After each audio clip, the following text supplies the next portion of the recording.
Welcome to the Self-Storage University podcast, where you will learn the correct way to identify, evaluate, negotiate, perform due diligence on, renegotiate, finance, turn around, and operate self-storage facilities. And now, here is your host, a partner in one of the largest real estate portfolios in the U.S. with nearly $1 billion of holdings, Frank Rolfe.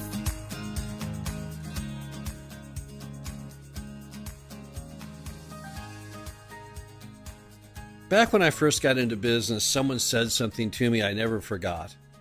They said, nobody ever got rich hanging out with rich people.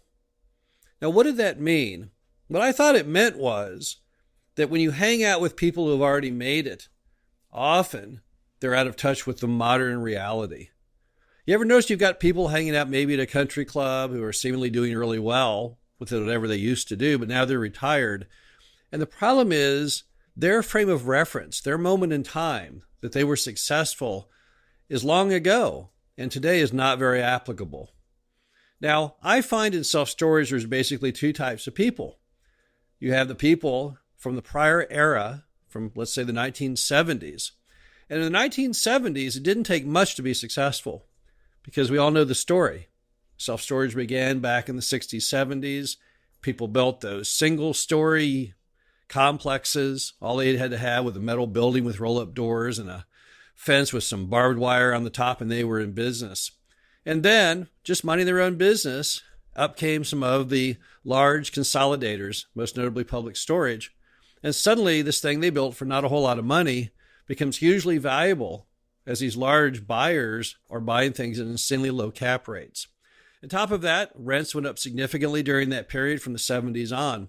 So basically, any idiot could succeed during the 1970s. All you had to do was buy a piece or build a piece of the storage industry, hold it for a brief while, and then sell it to a consolidator. Kind of like people who bought stock in Microsoft back in the day for $1 a share. But the problem is that doesn't work today. Today, the playing field is 1,000% harder. Today, what you find in those same spots where those folks made money in the 70s, you find lower cap rates. In fact, you often find cap rate compression. That's when the cap rates, because of supply and demand, get so low, it's kind of hard to make sense of them. You also find too much supply because there's been so much overdevelopment in so many markets. You also can have financing issues, particularly right now post-COVID, because a lot of your conduit lenders, which is one level above bank, they're not making loans like they were. And of course, because it's storage, you can't tap into Fannie Mae or Freddie Mac. They only do residential lending. Also, thanks to COVID-19, urban unrest, you also have declining occupancy and rents in urban markets. So the same spots that those folks back in the 70s were doing well, they just don't work anymore. Now, they may have worked well in the 70s, maybe worked in the 80s, maybe in the 90s, I don't know. But clearly today, if you followed their same path, if you said, well, I want to be just like that guy at the country club, driving that giant Rolls Royce, he was a storage guy, I want to do that, well, you might be sadly disappointed. In fact, his advice really wouldn't be very timely. He'd probably say, well, just pick any old piece of land, and build yourself a storage facility and sell it to Public Storage. Well, it doesn't work that way anymore. That time has passed. Every industry has its own cycle, and the cycle has changed. So then what does work today? Well, certainly not the path of those 1970s folks. First thing you need to know is you probably are not going to want to be in those densely urban areas. It's very obvious why you don't. Zillow calls this the great reshuffling. Basically, people are sick and tired of COVID and urban rioting and urban unrest, and they're all saying, you know what? I'm not going to live in the city anymore.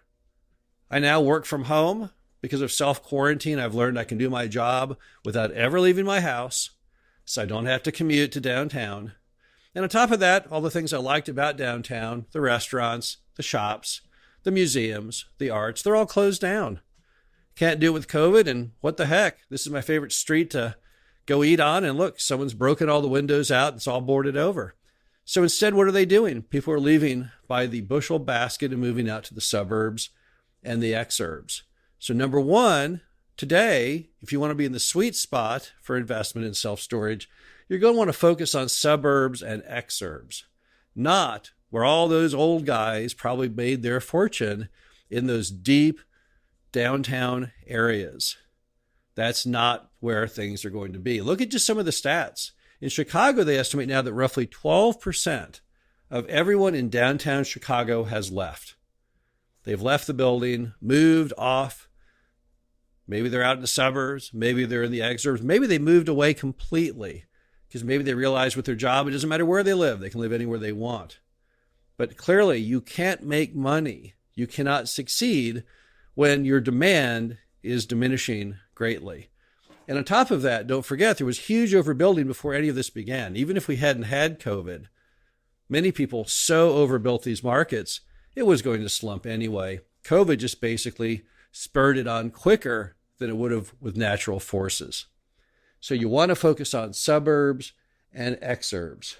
Number two, you want to buy direct from mom and pop. Because what's happened is in the brokerage community, they're always focusing on the deals that are the highest price points. So they're going to want to try and sell you giant storage facilities. And all the better, they're going to try and promote you into urban stuff. Why? Because those big urban things are going to be going on the market at a reduced cost because you're trying to get them out the door before they get foreclosed on. That's not what you want to be buying. You want to be buying stuff that's in fresh areas that really haven't been picked over that much. So how do you do that? Well, you do that by building a deal funnel made up of storage locations that interest you in the suburbs and the exurbs, getting their addresses, looking up the tax assessor's records, finding the owner and sending them a letter or a postcard or calling them and just asking if they would have an interest in selling. The old system that the old guys did, going to the brokers, is all fine and dandy. But at this moment in history, I'm not sure that'll work. Now, there are some brokers who already have realized the new reality and are now aggressively working suburbs and exurb storage facilities. But you know what the problem is? They're not nearly as expensive as those multi-story downtown ones. So if you're a broker, you don't really want to do that, right? You want to sell the most expensive thing you can get. So many will cling to that old stuff, the stuff that nobody really wants anymore, the stuff that is never going to make money again, probably ever. And you need a fresh path. So try and buy direct from moms and pops. Also, see if you can get seller financing. We're going to go into some period of lender reconsolidation. All these things that have closed because of COVID, it's going to have an impact. It has to have an impact.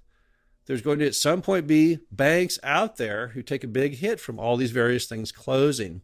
And then on top of that, whenever you have any kind of unrest in the financial markets, your CMBS lenders who do the majority of loans in the storage category, they pull in their horns. They retreat into their shell, into their bunker. They decide not to make loans in a big way for a while. So as a result, if you're trying to buy a self-storage facility today in a suburb, in an exurb, directly from mom and pop, try and see if you can get seller financing. Now, why would they give it to you? Well, they'll give it to you because you'll pay 4 or 5% interest, and over at the bank in the CD, they only get 1%. So they're making 4 or 5 times more money carrying the paper than they will with their alternative investments. So push for that. Make 2 offers. Make a cash offer if you can, and also make a terms offer, and make that terms offer higher. So if they take the terms offer, which includes seller financing, they'll get more money twice, more on the price and also more on the interest. Also, make sure that you demand to make money when you buy that storage facility. This is not a time in history when you should be trying to buy things at insanely skinny cap rates because we don't know what tomorrow holds. And you need to make money. That needs to be part of your real estate investing plan is you need to ask to make a decent profit. That means you want to buy a healthy cap rate and you also want to have a smaller interest rate. You would never want to buy a property at a 4 cap with a 5% debt on it. That makes no sense. But you sure want to buy a property with a 5% interest, maybe at an 8 cap or even a 7 cap, because that spread above the debt gives you much higher cash on cash return. But it's up to you to demand. You have to stand up for your own rights. Don't buy things at ridiculous prices. Buy them at sensible prices so that you can make money. And be sure to be a deal maker and not a deal killer. You know, anyone can be a deal killer. It's the easiest thing in the world. Every deal you look at, say, no, this one doesn't work. No, this one doesn't work. You're always perpetually trying to find the flaw that kills the deal. There's no money in that. Never has been. Now, in a market like in the 70s, where you could buy these things for a dime a dozen, yeah, even if you were a deal killer, it was sometimes hard to find a way to turn it down.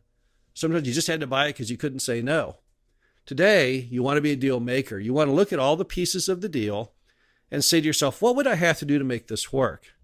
See if there's some kind of happy medium, something you can do, either through the financing or through some other method, raising rents, increasing occupancy, whatever the case may be, to make the numbers tie. So, let the old guys hang out at the country clubs, and they can talk all they want, but don't let them give you advice, because the sad truth is what worked in the 70s doesn't work a half a century later.